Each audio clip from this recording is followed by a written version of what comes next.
Mom? Mom? Mom? Mom? Mom!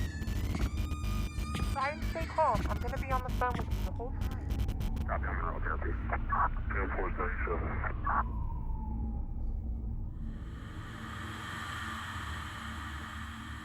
It was a Friday the 13th, and the superstitions surrounding the day an eerie feeling to move into a new apartment. The evening was cold, and the air had a certain unsettling chill. I had just graduated from college and was moving into a quaint little apartment, sharing the space with a complete stranger named. I was on a tight budget, and finding a roommate was the only way I could afford to live in the city. Emily seemed quiet and reserved at first glance, but I didn't think much of it, assuming she was just shy.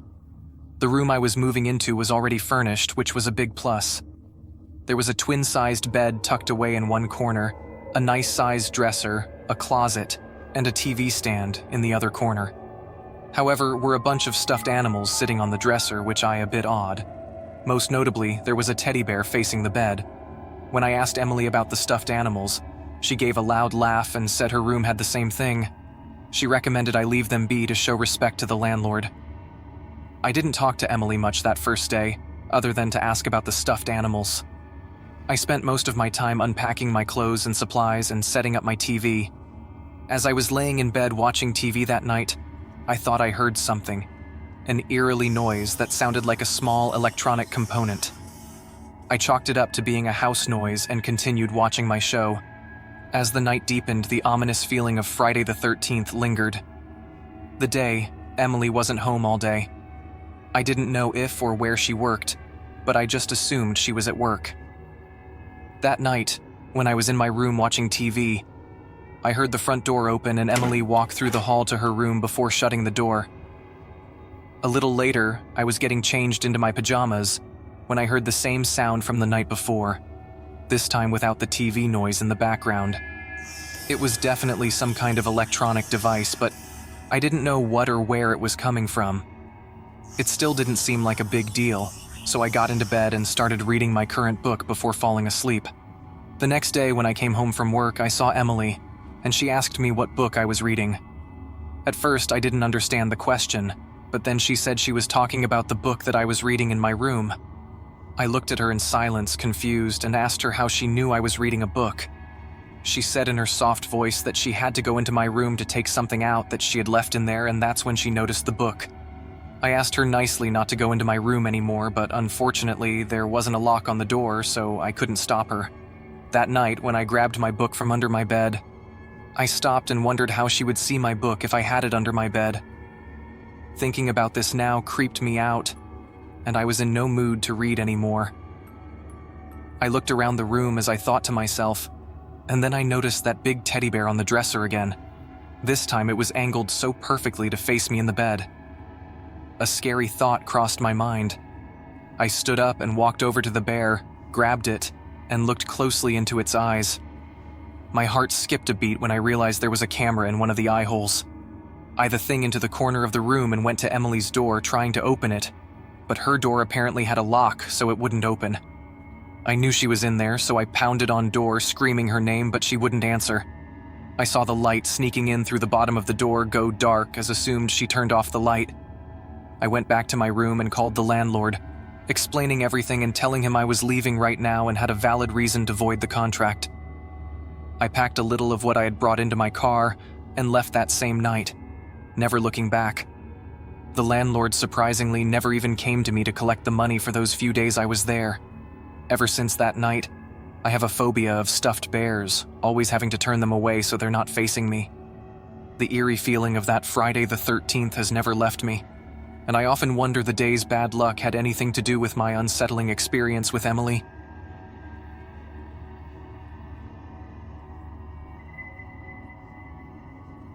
It was Friday the 13th in 2016 when our new neighbors invited our family over for a nighttime barbecue. My mom, dad, sister, and I met in their backyard at around 8 o'clock. This was the first time I personally met them. It was just a husband, wife, and a teenage boy. I quickly learned the boy's name was Justin. The husband seemed to be the nicest of them all, but there was something off about the wife and the son. Justin seemed to have some kind of social issues because he wouldn't talk at all. He constantly looked all over the place and seemed really sad or gloomy. I also caught him staring at me a few times, each time making me increasingly uncomfortable. The eerie feeling of Friday the 13th lingered as we ate burgers and hot dogs. Our parents pretty much talked to his parents while I waited a little bit before sneaking back to our house because I was bored and uncomfortable. The next day, I walked to school since I just 2 blocks away from the high school. As I turned my head around a few houses after passing our neighbor's house, saw someone behind a tree as if to hide. I turned back front of me and started to walk faster, the unease of Friday the 13th creeping back into my thoughts. I got to the last block before the school and turned around again. This time, the same person hiding in a bush in front of someone's house. It was Justin. I could tell by his long hair, and he was right at me. I walked as fast as I could without running and made it to the school safely. A minute later, when I got home that day, I told my parents, and they went over and talked to the neighbors. When my parents came back to talk to me, I learned from them that Justin was apparently not like the other kids, according to his parents' words. This seemed to be enough explanation for my parents to tell me to just ignore him, as if him following me to school wasn't an insanely creepy thing to do. Later on, I went outside to sit on the patio and do my homework, and just as Justin his creep came to mind, I turned to look at the house and saw him sitting at the only window that overlooked our backyard. He was looking at me, but as he noticed me, he quickly hid. I ran inside and told my parents, and they once again quoted what his parents had said, telling me not to worry about him. That night, after texting friends and whatnot in bed, I finally put my phone down on the desk and rolled onto my side to go to sleep. A certain amount of time passed before I heard a click at my window, and then suddenly my window slid open without knowing who was there. I screamed at the top of my lungs, and soon my parents came rushing inside, all while I was pressing up against the wall in shock as someone climbed through my window into my room. My parents turned on the lights, revealing Justin standing in my room, his eyes wide and wild, clutching a large kitchen knife in his hand. Fear, raw and consuming, shot through me like a bolt of lightning. Everyone screamed, my father loudest of all as he charged at Justin, tackling him to the ground. The knife clattered across the wooden floor, skidding to a halt under my bed. My mom pulled me away from the chaos, her grip on my arm bruising in its intensity. We huddled together in the hallway, our breaths coming in ragged gasps as my father struggled with Justin, finally managing to wrestle the knife away from him. My dad yelled for us to get out of the house, his voice raw with a terror I had never heard before. We didn't hesitate.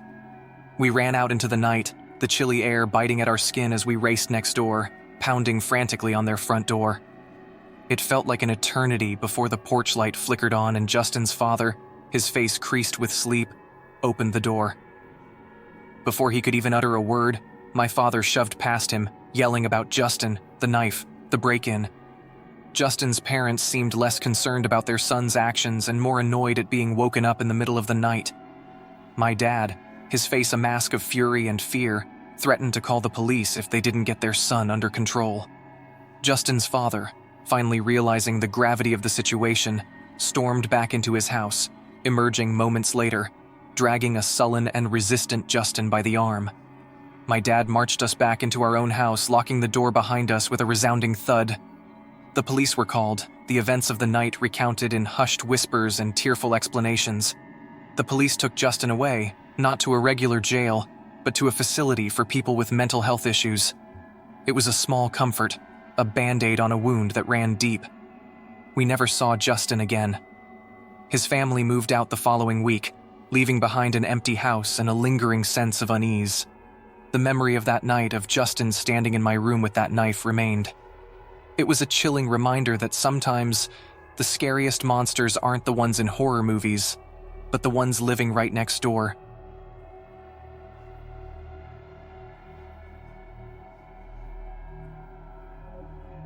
It was a typical Saturday night, and I had gone to a bar with my friends as we usually did. We all got decently intoxicated, and the night became a complete blur. About an hour after showing up to the bar, I vaguely remember talking to a few guys who came up to me, but I didn't remember anything out of the ordinary. Since I lived within walking distance to the bar, I guess when I got tired or bored, I left and walked home. I remember walking to my house that night, and I think it was when I was starting to sober up a little bit. We always used to leave a key under a flower pot in our stoop, so I used that key on nights like this so that I wouldn't have walk around with my keys on me while I was drunk. I got home, locked the door behind me, and went straight to my room to fall into bed. I skipped changing into pajamas and brushing my teeth and whatnot, but lay there awake with my phone in my hands, texting my friends to see if they were still there and making sure they got home okay. Though suddenly I heard the front door open downstairs. I skipped a beat. Friday the 13th was just last week, and the eerie tales and superstitions still played vividly in my mind, heightening my fear. The only thing I was thinking was that it could be my little brother getting home since he usually got home really late. My best friend's hack texted me back, asking how I got away from the guy, and I replied, "What guy?" She said, "The creep that wouldn't stop talking to you at the bar." The bar was such a blur that I didn't remember which specific guy she could be talking about.